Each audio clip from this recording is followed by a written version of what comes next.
Io mi ricordo mio fratello che ha sempre avuto questo amore grande per New York. A un certo punto l'ho sentito urlare: "Ah, le mie torri!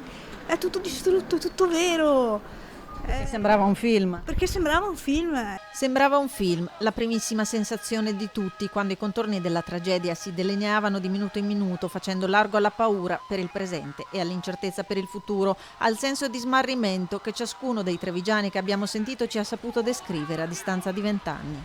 Ho sentito i vicini, ho guardato subito, bruttissima la cosa, lo ricordo una cosa bruttissima e basta.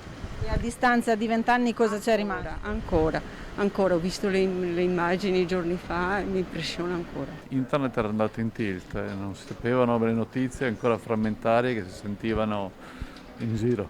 E qual era la sensazione?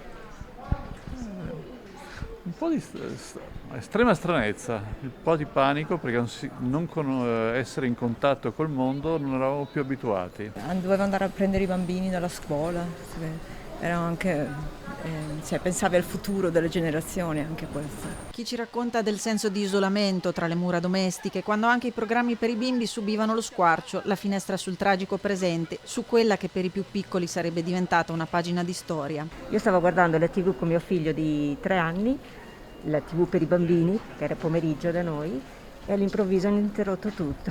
Non sapevo più cosa fare. Mi sono addirittura messa a piangere. Lei aveva 6 anni nel 2001, cosa ricorda? Qual è il ricordo? Stavo guardando la televisione e a un certo punto il programma è stato interrotto proprio per mostrare le immagini atroci delle 2 torri che stavano precipitando e ricordo proprio questo vivido fermo immagine, poco altro in realtà.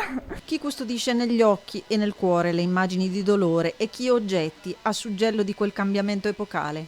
Non ero qui, io vivevo a Londra e mi ricordo benissimo che in quel momento è entrata in negozio dove lavoro io una nostra cliente che era una giornalista internazionale e ha detto: ragazzi, è scoppiata una cosa incredibile, è successa proprio una cosa grandissima, questo stravolgerà il mondo. Me lo ricordo benissimo come fosse ieri, è stato un grande trauma per tutti. Io ricordo di essere stata in un negozio di abbigliamento, peraltro 2 giorni dopo aver fatto il test di ammissione all'università, e ricordo di questa signora che entrò dicendo: c'è stato un attentato, pare alle Torri Gemelle, pare una bomba. Poi chiaramente nessuno sapeva di cosa si potesse trattare, e comunque ho ancora i pantaloni che presi quel giorno, per me quelli sono dei pantaloni dell'11 settembre.